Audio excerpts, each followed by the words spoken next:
पापा, गाड़ी रोकिए, मुझे कोई रो रो कर पुकार रहा है। रोने की आवाज़ भी तेज होती हुई महसूस हो रही है। पापा, प्लीज़ पापा, गाड़ी रोकिए। पापा, गाड़ी रोकिए, नहीं तो मैं चलती गाड़ी से ही कूद जाऊंगी। मोटरसाइकिल के पीछे वाली सीट पर बैठी रिया अपने पापा से जिद करने लगी।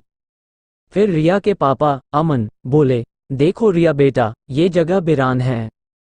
हम लोग पहले ही काफ़ी लेट हो चुके हैं, काफ़ी रात हो चुकी है। गाड़ी रोकना गलत होगा। पापा, लेकिन ये दिल दहला देने वाली आवाज़ किसकी हो सकती है? और फिर मेरा नाम? रिया ने सवाल किया। अमन बोले, तुम्हारा नाम एक संजोग हो सकता है रिया। तुझे इस तरह परेशान होने की ज़रूरत नहीं है। रिया घर आकर जल्दी ही सो गई। लेकिन कुछ ही देर बाद उसकी नींद टूट गई और उसके कानों में फिर से रो रो कर रिया रिया पुकारने की आवाज़ गूंजने लगी। सुबह रिया अपने पापा से अपनी सहेली का घर जाने का बहाना बनाया और उस बिराने में आ गई। आवाज़ वाली जगह की तलाश में शाम होने लगी, पर रिया के समझ में कुछ नहीं आया। थककर चूर हो चुकी रिया अब घर लौटने के लिए अभी 2 कदम ही चली थी कि रिया के मुंह से एक भयानक चीख निकल गई। एक काफी पुराने पेड़ के नीचे कुछ मानव कंकाल पड़े हुए थे और उनके ठीक सामने एक व्यक्ति पेड़ पे अपनी पीठ को टिकाए सर को झुकाए हुए बैठा था। उसकी दाढ़ी बाल बहुत बड़े बड़े थे, चेहरा काला और शरीर की सारी हड्डियां साफ दिख रही थीं। कपड़े के कुछ ही हिस्से उसके शरीर में बचे हुए थे। ये सब देखकर रिया की हालत खराब होने लगी। डर के मारे शरीर का एक एक रोआ खड़ा हो गया। मन वहां से जल्द भाग जाने को करने लगा। लेकिन रिया फिर सोची कि अगर वह वहां से भाग गई तो उसके दिन भर की सारी मेहनत बेकार चली जाएगी। इसीलिए सहमते कदमों के साथ रिया उस व्यक्ति के पास गई और सहमी हुई आवाज में बोली, हाँ, हेलो, कौन हो आप? वो व्यक्ति धीरे से अपने सर को ऊपर उठाया। रिया पर नजर पड़ते ही उसके शरीर में गजब की स्फूर्ति आ गई और रिया पर झपटते हुए बोला, रिया, तुम वापस आ गई। मैंने ईश्वर से प्रार्थना की थी कि मेरी रिया मुझे लौटा दो। तुम आ गई रिया, रिया तुम आ गई। बोलते हुए वो व्यक्ति रिया का हाथ पकड़कर अपनी तरफ खींच लिया।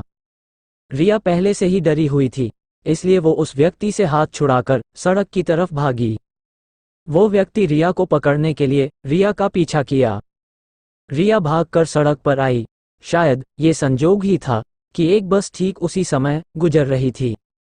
रिया अपनी सारी शक्ति उस बस को पकड़ने में लगा दी। बस के पीछे लटकने के बाद रिया पीछे मुड़ी। उसने देखा कि वो व्यक्ति सड़क के किनारे आ चुका है और रिया को दर्द भरी आवाज में पुकार रहा है, रिया वापस आ जाओ, रिया वापस आ जाओ।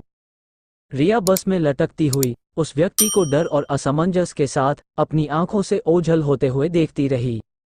दूसरे दिन रिया तड़के पुलिस स्टेशन जाकर कल की सारी बातें बताई। पुलिस रिया को साथ लेकर उस जगह पर गई। पुलिस ने उस व्यक्ति को अपनी बंदूक के निशाने पर लेने के बाद रिया को उस व्यक्ति के पास जाने का इशारा किया। रिया फिर सहमी हुई कदमों के साथ उस व्यक्ति के पास गई। रिया अभी कुछ दूरी पर ही थी कि वो व्यक्ति रिया की तरफ लपका। रिया खुद को बचाने के लिए पुलिस के तरफ भागी। इस तरह उस व्यक्ति को पकड़कर थाना लाया गया। चूंकि उसकी हालत काफी खराब थी, इसलिए उसे हॉस्पिटल में एडमिट कराया गया। रिया उस व्यक्ति की बहुत मेहनत से सेवा की। जब वह ठीक हो गया तो रिया को अपनी आंखों पे विश्वास नहीं हुआ। बड़ी बड़ी आंखें, मुस्कुराता हुआ चेहरा, गोरा चिट्ठा रंग, चौड़ी छाती, छरहरा बदन। रिया उस व्यक्ति की सुंदरता में खो गई। रिया को ये भी पता नहीं चला कि पुलिस उस व्यक्ति नहीं उस लड़के का बयान लेने आ चुकी है। पुलिस जब दूसरी बार रिया को साइड हटने को बोली तब वो अपने आप में लौटी। फिर शर्म और सहमी हुई आवाज में साइड पकड़ते हुए बोली, सो सॉरी। उस व्यक्ति ने पुलिस को जो स्टेटमेंट दिया उसे आप हमारे चैनल सुमन 5G पर अधूरा प्यार 2 पर देख सकते हैं। वो व्यक्ति बोला, मेरा नाम राजा है और मैं रिया नाम की एक लड़की से प्यार करता था। मेरे चाचा जी गांव के प्रधान थे, जबकि रिया के पापा एक मजदूर। ऐसे में रिया से मेरी शादी होने पर समाज क्या कहेगा? ऐसी सोच के कारण मेरी रिया और उसके पापा को मेरे चाचा ने कत्ल करवा दिया और तब के बाद से मैं आज आप लोगों के कारण अपने आप में लौटा हूँ। राजा फिर रिया के तरफ देखते हुए आगे बोला, इसमें रिया जी का खासमखास योगदान है। मैं दिल से रिया जी का आभारी हूं और रहूंगा। राजा के बयान पर प्रधान जी को कानून ने सजा दी। राजा जिंदा है और उसकी वजह से वह फंसा है। ये बात प्रधान जी को खटकने लगी। चूंकि राजा के पास रहने का कोई ठिकाना नहीं था, इसलिए रिया ने अपने पापा अमन से राजा को अपने घर में रहने देने की विनती की। अब राजा दिल लगाकर अमन के काम में सहयोग करने लगा। अमन भी राजा की काबिलियत से प्रभावित हुए बिना नहीं रह सके। उन्हें लगने लगा कि अगर राजा है तो मैं रहूं या नहीं रहूं, मेरे काम पर कोई फर्क नहीं पड़ने वाला। इस क्रम में रिया को राजा से प्यार हो गया और रिया राजा की खूबसूरती में खोने लगी। रिया अनायास बोल पड़ी, तुझे सीने से लगाने की चाहत है, तेरी बाहों में लिपट जाने की चाहत है। खूबसूरती का इम्तिहान है, तुझे जिंदगी में बसाने की चाहत है।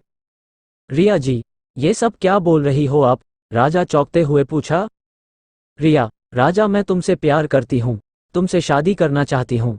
क्या मैं तुमको पसंद नहीं हूँ? राजा, ऐसी बात नहीं है रिया जी, मेरे मन में आपके लिए बहुत इज्जत है। प्यार क्या, मैं तो पूछता हूँ आपको, और आप मुझसे प्यार करती है। इस बात को जानकर आप नहीं जानती कि मैं कितना खुश हुआ हूँ। मगर रिया जी, मेरा कोई ठिकाना नहीं है, मैं कैसे? राजा की बात बीच में काटते हुए रिया बोली, राजा मैं अपने पापा की अकेली संतान हूँ। पापा के पास जो कुछ भी है उसे तुमने बखूबी संभाल रखा है। क्या ये सब काफी नहीं है हम दोनों को जीने के लिए? राजा, लेकिन रिया तुम्हारे पापा। अमन, क्या बात है, लगता है तुम दोनों मेरी बात कर रहे थे। मैंने सब सुन लिया है, और मैं बता दूं कि राजा को मुझे दामाद बनाने में कोई दिक्कत नहीं है। रिया और राजा दोनों एक साथ अमन का पैर छू लिए और अमन के सीने से लगकर दोनों एक साथ बोले, थैंक यू पापा। अमन बोले, मैं जल्दी ही तुम दोनों की मगनी का प्रोग्राम करवाता हूँ। इधर प्रधान जी को राजा के बयान के कारण सजा हुई थी। इस वजह से प्रधान जी अपने आप को अपमानित महसूस कर रहे थे और बदले की भावना से जमानत की पुरजोर कोशिश कर रहे थे। अंततः प्रधान जी को जमानत मिली और ठीक मगनी के दिन जब रिया और राजा एक दूसरे को अंगूठी पहना रहे थे, तब प्रधान जी उस भीड़ का हिस्सा बनकर राजा पर गोली चला दी। लेकिन तब तक रिया राजा के सामने आ गई और गोली रिया को लग गई। प्रधान जी की अगली गोली राजा को लगी। भीड़ में अफरा तफरी मच गई। अमन प्रधान जी को दबोच लिए। भीड़ के लोगों ने अमन का साथ दिया, जिस कारण प्रधान जी भी मारे गए। ऐसी ही और वीडियोस देखने के लिए हमारे चैनल को सब्सक्राइब करें।